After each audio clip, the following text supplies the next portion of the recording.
বিসমিল্লাহির রহমানির রহিম। আজকের এই জনসভার সভাপতি সাহেব, মঞ্চে উপস্থিত নেতৃবৃন্দ, আপনার এত ধীরে ধীরে আমি বলতে পারবো না, বসে যান। হ্যাঁ, বেশ।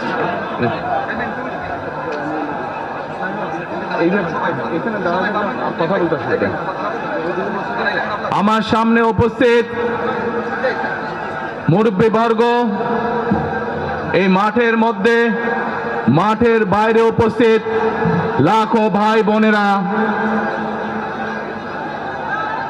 সাংবাদিক ভাইরা, ধানের শীষের ভোটাররা, আসসালামু আলাইকুম। আসসালামু আলাইকুম। আপনারা ভালো আছেন নি?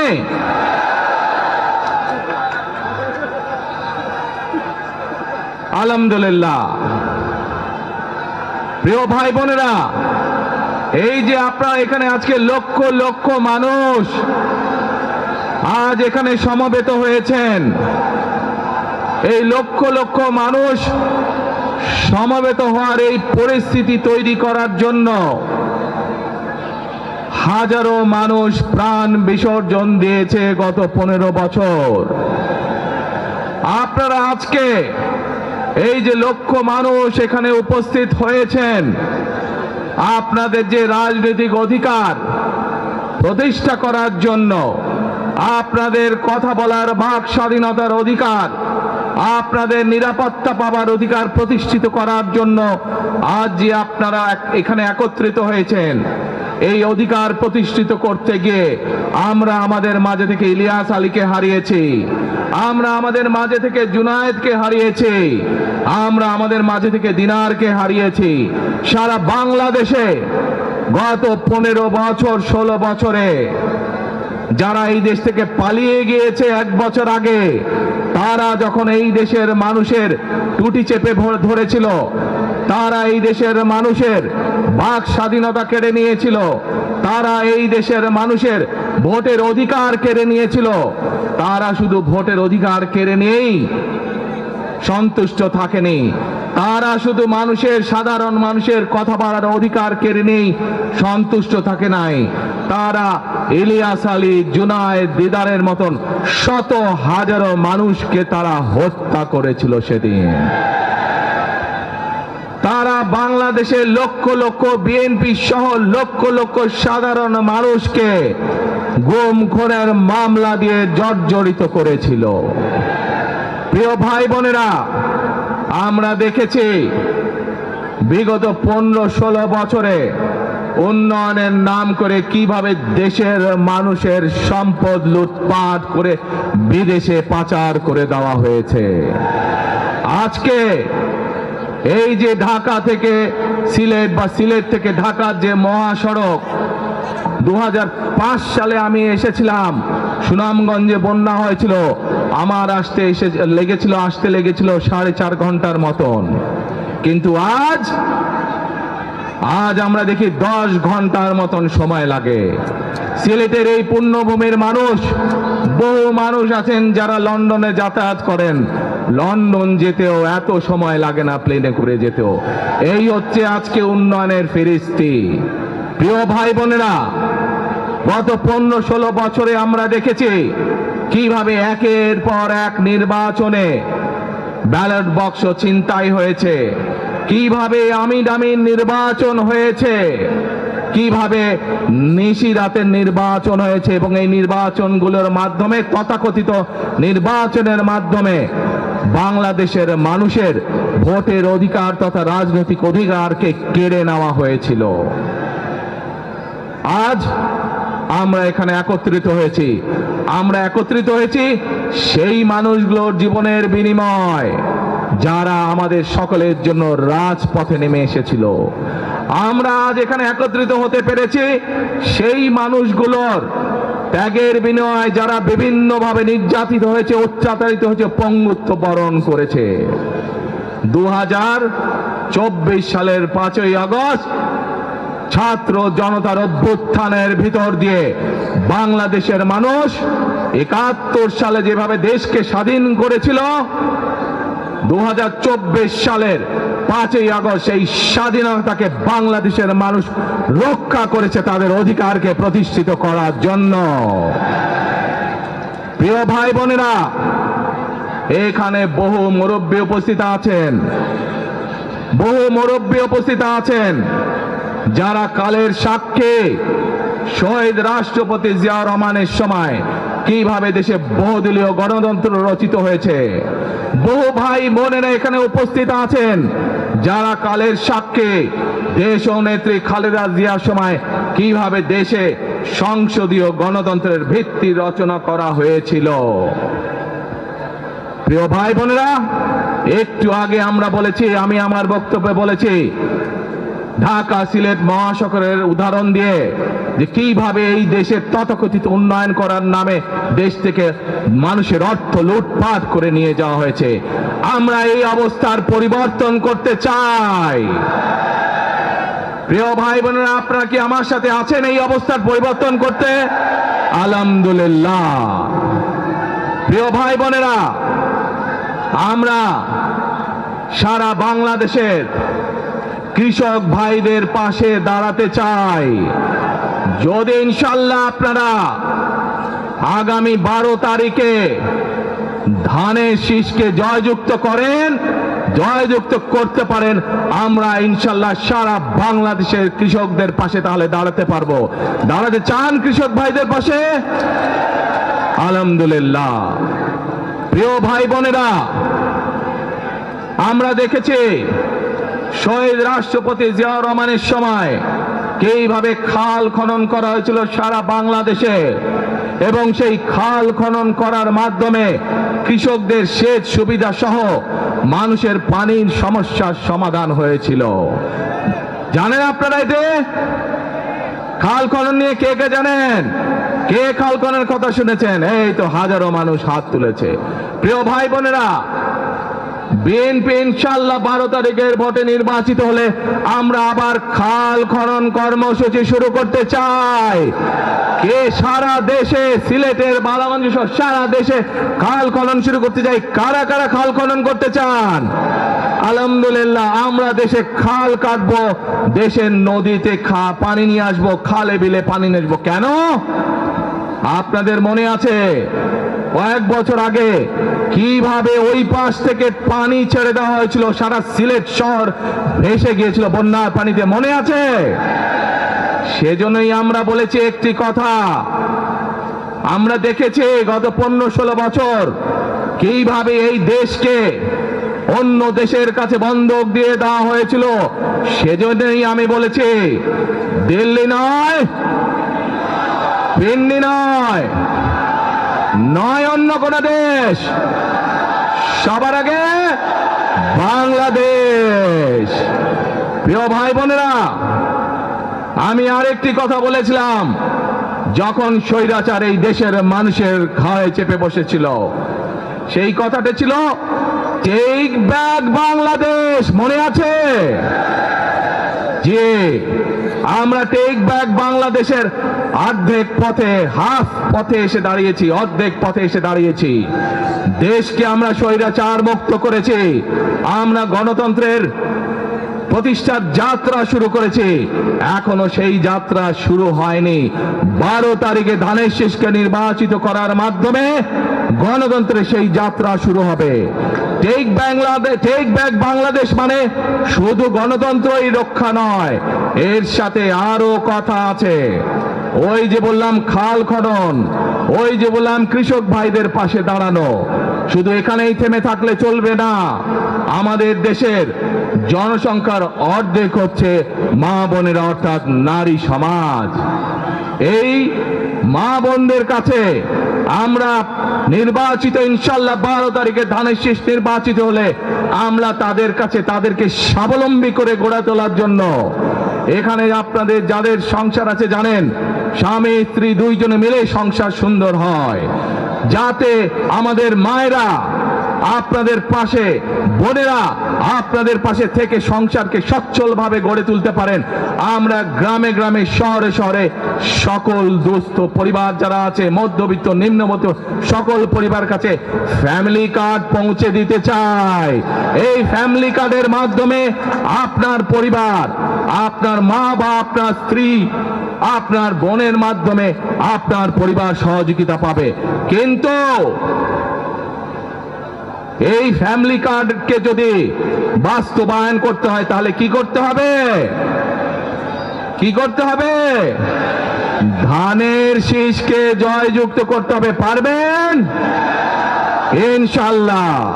প্রিয় ভাই বোনেরা, কৃষক ভাইদেরকে যেমন কৃষি কার্ড দিতে চাই আমরা সহযোগিতা করার জন্য, মা বোনদেরকে দেশনেত্রী খালেদা জিয়া যখন দেশ পরিচালনার দায়িত্বে ছিলেন, মা বোনদেরকে বিনামূল্যে শিক্ষার ব্যবস্থা করে দিয়েছিলেন। মনে আছে? এখানে বহু মা বোন আছে সেই সময় যারা এই সুবিধা পেয়েছিলেন। আপনাদের ঘরে বহু মা বোন আছে যারা সেই সুবিধা পেয়েছিলেন। আজ সেই মা বোনদেরকে আমরা ফ্যামিলি কার্ডের মাধ্যমে খালেদা জিয়ার সরকার শিক্ষার সুযোগ করে দিয়েছিলেন। আপনাদের আগামী দিনের ধানের শীষের সরকার, বিএনপি সরকার, সেই শিক্ষিত মা বোনদেরকে, সেই মা বোনদেরকে, সকল মা বোনদেরকে অর্থনৈতিকভাবে আমরা স্বাবলম্বী করে গড়ে তুলতে চাই। প্রিয় ভাই বোনেরা, আসেন এবার টেক ব্যাক বাংলাদেশের আরেকটি কাজ বাকি আছে। সেই কাজ হচ্ছে আমাদের দেশের লক্ষ লক্ষ যুবক যুবতী অর্থাৎ তরুণ সমাজের সদস্যরা, যুব সমাজের সদস্যরা, লক্ষ লক্ষ সদস্যরা বেকার হয়ে বসে আছেন, আছে না? এই বেকারদের জন্য আমরা কর্মসংস্থান তৈরি করতে চাই। সিলেটের মানুষ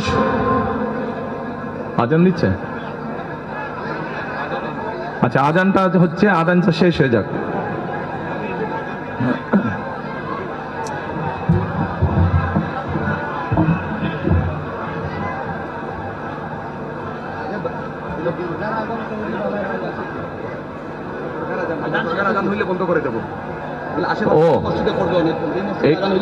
আচ্ছা, এই মসজিদের আজান। আচ্ছা প্রিয় ভাই বোনেরা, এই দরগার মসজিদের আজান শুরু হলে আমরা কিছুক্ষণ বিরতি দিব আজানটা শেষ না পর্যন্ত। তাহলে তার আগে বক্তব্য রাখি নাকি? আচ্ছা, এই যে লক্ষ লক্ষ ভাই বোনেরা, সিলেটের মানুষ, অধিকাংশ মানুষ কোথায় যায়? লন্ডনে, তাই না?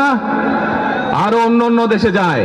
কিন্তু এই যে মানুষগুলো যাচ্ছে, এই মানুষগুলোকে আমরা বিভিন্নভাবে ট্রেনিং দিতে চাই। ট্রেনিং দিয়ে ভাষা শিক্ষার মাধ্যমে আমরা এই মানুষগুলোকে দক্ষ করে গড়ে তুলতে চাই। সিলেটের বহু মানুষ সৌদি আরব সহ মধ্যপ্রাচ্যের বিভিন্ন দেশে যায়। আমরা এই মানুষগুলোকে দক্ষ করে গড়ে তুলে কর্মসংস্থানের সুযোগ তৈরি করতে চাই। কিন্তু সেই সুযোগ তৈরি করা একমাত্র তখনই সম্ভব যখন কে আপনারা ধানের শীষকে জয়যুক্ত করতে পারবেন। কি পারবেন? যুব সমাজের কর্মসংস্থান তৈরি করতে চাই। আমার লক্ষ লক্ষ ভাই বোনেরা বেকার হয়ে বসে আছে, আমরা তাদেরকে বেকার রাখতে চাই না। আমরা তাদের জন্য কাজের সংস্থান সৃষ্টি করতে চাই, কারণ তারা যাতে স্বাবলম্বী হতে পারে। তাদেরকে বিভিন্ন বিষয়ে ট্রেনিং দিয়ে আমরা দক্ষ শ্রমিক হিসেবে গড়ে তুলতে চাই, সেটি দেশের ভেতরে, দেশের বাইরে, যাতে করে তারা কর্মসংস্থানের ব্যবস্থা করতে পারে। সরকার থেকে আমরা ইনশাআল্লাহ সেই ব্যবস্থা গ্রহণ করব, যাতে সেই দক্ষ মানুষকে সারা পৃথিবীতে আমরা ছড়িয়ে ছিটিয়ে দিতে পারি, যাতে করে তারা স্বাবলম্বী হয়ে নিজের পায়ে দাঁড়াতে পারে। প্রিয় ভাই বোনেরা, আমরা বহু মানুষের জীবনের ত্যাগের বিনিময়ে আজকে এই গণতন্ত্রকে আমরা প্রতিষ্ঠিত করার পথে এগিয়ে যাচ্ছি। কিন্তু আমরা বিগত কিছুদিন ধরে খেয়াল করে দেখছি, বাংলাদেশের কোন মহল, এই দেশের ভেতরে কোন মহল ষড়যন্ত্রের চেষ্টা করছে। গত কয়েকদিন ধরে আপনারা দেখেছেন, পত্র পত্রিকায় এসেছে, বিভিন্ন সোশ্যাল মিডিয়াতে এসেছে, মধ্যপ্রাচ্য সহ বিভিন্ন দেশে পোস্টাল ব্যালট যেগুলো পাঠানো হয়েছে সেগুলোকে কিভাবে ডাকাতি করা হয়েছে। ঠিক যারা এই দেশ থেকে পালিয়ে গেছে তারা যেভাবে আপনাদের ভোট ডাকাতি করেছিল, ঠিক একইভাবে আবার সেই ষড়যন্ত্র শুরু হয়েছে। দেখেছেন আপনারা? দেখেছেন? প্রিয় ভাই বোনেরা, সেই ষড়যন্ত্রের বিরুদ্ধে সজাগ থাকতে হবে।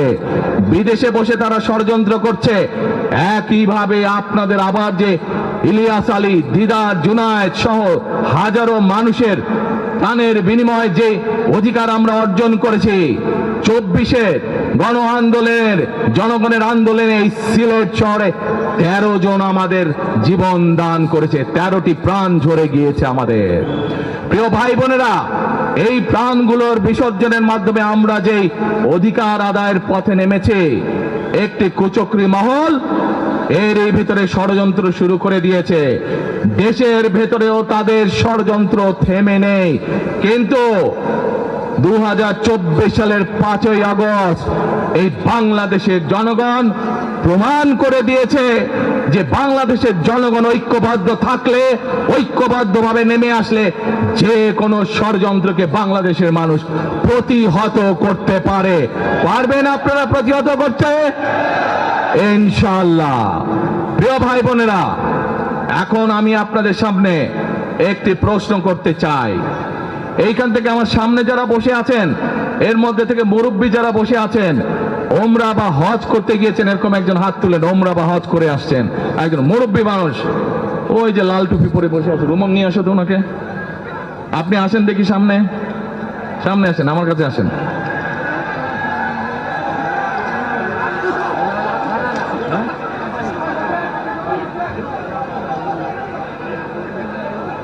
মুঝে চশমা ঝুলছে, চশমা ঝুলছে।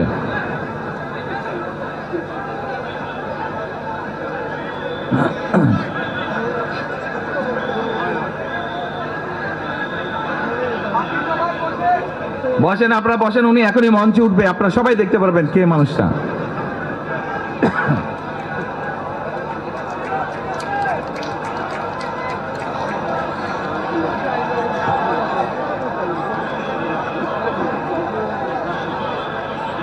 আসেন আসেন, দৌড় দৌড় দৌড় দৌড়, তাড়াতাড়ি, এই আজান দেবে এখন, দৌড় দৌড়, তাড়াতাড়ি তাড়াতাড়ি তাড়াতাড়ি।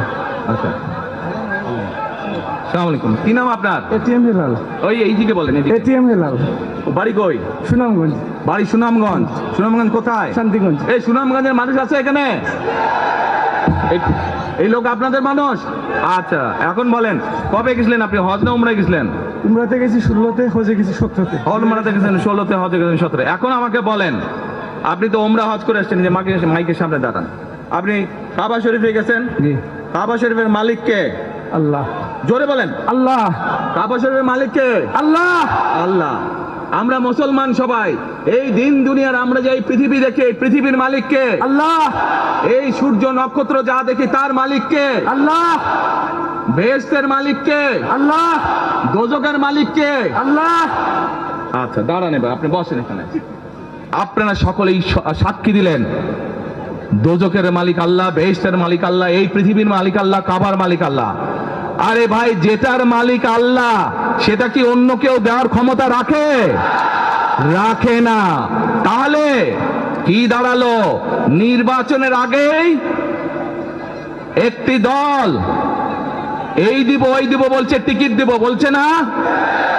যেটার মালিক মানুষ না, সেইটার কথা যদি সে বলে, এক শিরকি করা হচ্ছে, হচ্ছে না? যার মালিক আল্লাহ, যার অধিকার শুধু আল্লাহর একমাত্র, সবকিছুর অধিকার উপরে আল্লাহর অধিকার। কাজেই আগেই তো আপনাদেরকে ঠকাচ্ছে, নির্বাচনের ফলে তাহলে কেমন ঠকাবে আপনাদেরকে বোঝেন এবার। শুধু ঠকাচ্ছেই না মানুষকে, যারা মুসলমান তাদেরকে শিরকি করাচ্ছে তারা, নাউযুবিল্লাহ। প্রিয় ভাই বোনেরা, কেউ কেউ বলে অমুককে দেখেছে, তমুককে দেখেছে, এবার একে দেখেন। প্রিয় ভাই বোনেরা, 1971 সালের যুদ্ধ, যেই যুদ্ধে লক্ষ মানুষের প্রাণের বিনিময়ে এই দেশ স্বাধীন হয়েছে, আমাদের এই প্রিয় মাতৃভূমি, সেই মাতৃভূমিকে স্বাধীন করার সময় অনেকের ভূমিকা আমরা দেখেছি, যাদের ভূমিকার কারণে এই দেশের লক্ষ লক্ষ ভাইয়েরা শহীদ হয়েছে, এই দেশের লক্ষ লক্ষ মা বোনেরা তাদের সম্মানহানি হয়েছে, কাজে তাদেরকে তো বাংলাদেশের মানুষের মধ্যে দেখেই নিয়েছে। এখন প্রিয় ভাই বোনেরা, এই কুফরের বিরুদ্ধে, এই হঠকারিতার বিরুদ্ধে, এই মিথ্যার বিরুদ্ধে আমাদেরকে ঐক্যবদ্ধ হতে হবে। আমাদেরকে ওই যে টেক ব্যাক বাংলাদেশে থাকতে হবে। আমরা দেশকে স্বৈরাচার থেকে মুক্ত করেছি, এখন মানুষের অধিকারকে প্রতিষ্ঠিত করতে হবে। শুধু ভোট, শুধু কথা বলার অধিকার প্রতিষ্ঠিত করলে হবে না, মানুষকে স্বাবলম্বী করে নিজের পায়ে গড়ে তোলার ব্যবস্থা করতে হবে। প্রত্যেকটি মানুষ, বাংলাদেশের মানুষ যাতে ঠিকভাবে ভালোভাবে খেয়ে পড়ে বেঁচে থাকতে পারে, প্রত্যেকটি মানুষ যাতে নিরাপদে রাস্তায় চলতে পারে, সেই ব্যবস্থা করতে হবে। সেটাই হচ্ছে টেক ব্যাক বাংলাদেশ। আমরা বিগত 15 বছর দেখেছি, অমুককে বলে এসেছি তমুককে ক্ষমতায় রাখার জন্য, বলেছিল না? সেজন্যই বলেছি, দিল্লি নয়।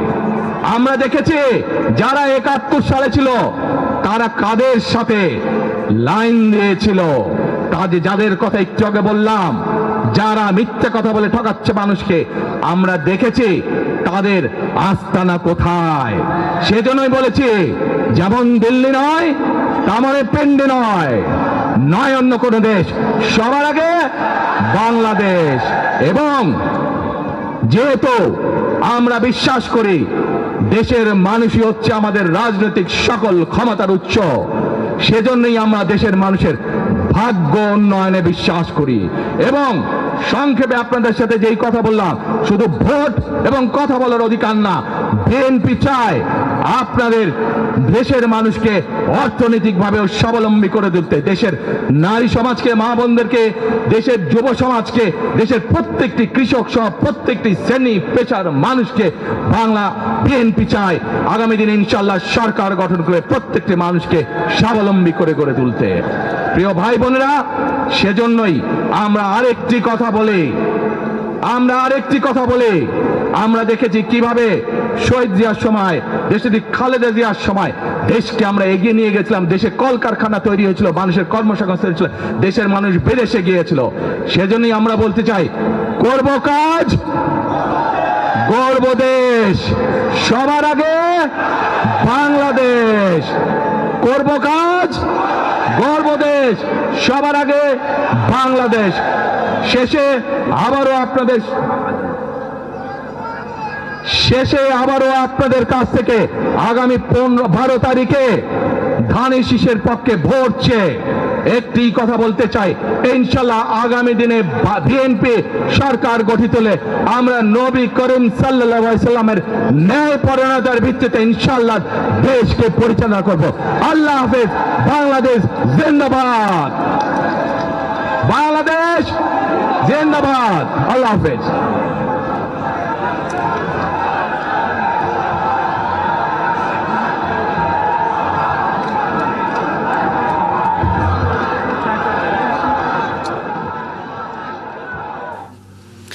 দর্শক, আমরা এতক্ষণ বিএনপি চেয়ারম্যান তারেক রহমানের প্রথম নির্বাচনে যে জনসভা সিলেট থেকে তিনি শুরু করেছেন কিছুক্ষণ আগে, সেই জনসভা এতক্ষণ সরাসরি তার বক্তব্যে যুক্ত ছিলাম।